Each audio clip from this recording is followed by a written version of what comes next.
नमस्कार दोस्तों, आज की प्रेरणादायक स्टोरी है चोर चुड़ैल। किसी गांव में एक चोर चुड़ैल रहती थी। वह आसपास के गांव में उसने काफ़ी लूट मचा कर रखी थी। उसको तंत्र मंत्र विद्या का अच्छा ज्ञान था। उसको उसकी विद्या का काफ़ी घमंड आ चुका था। अब वह अपनी विद्या से बड़े बड़े लोहे की तिजोरियां भी तोड़ने लगी थी। अब चोर चुड़ैल ने लोगों की नाक में दम कर रखा था। पुलिस भी उसके नाम से परेशान हो चुकी थी। वह कुछ दिनों से गांव में भी लोगों को अपने तंत्र मंत्र से काफ़ी लोगों को परेशान करके रख दिया था। मोहल्ले वाले भी उसके नाम से, गांव वाले भी उसके नाम से काफ़ी परेशान हो चुके थे। पड़ोसियों के नाक में भी काफी दम कर चुका था। पड़ोसियों के नाक में भी दम कर दिया था। अब वह एक जगह लूट को अंजाम देने गई चुड़ैल चोर।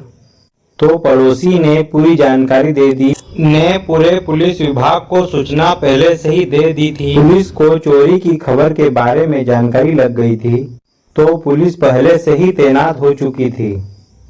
अब चोर चुड़ैल जैसे ही डाका डालने गई, उसने देखा कि पुलिस वहां से पहले तैनात है।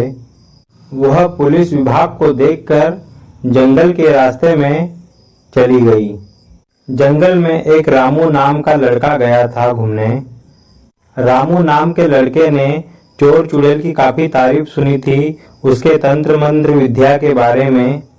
तो रामू नाम के लड़के ने चोर चुड़ैल से बातचीत की।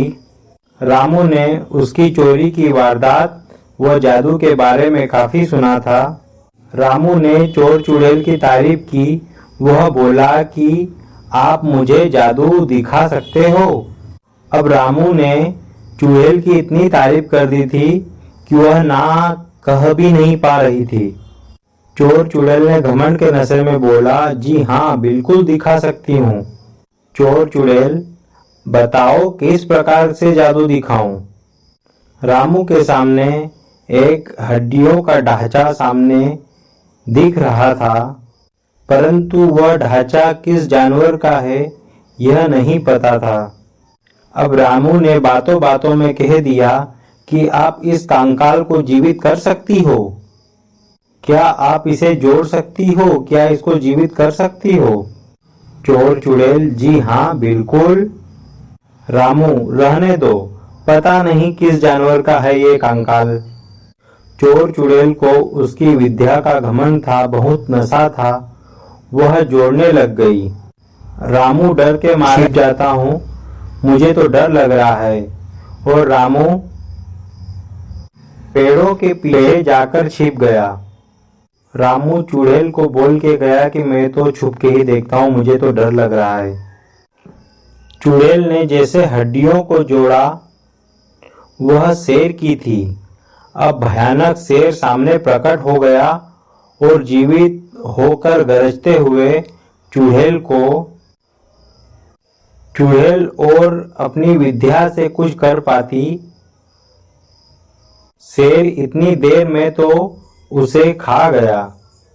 कहानी से शिक्षा। दोस्तों, हमें इस कहानी से यह शिक्षा मिलती है कि किसी चीज का घमंड नहीं करना चाहिए। चोर चुड़ैल ने अपनी विद्या के घमंड में अपनी जान गंवा बैठी।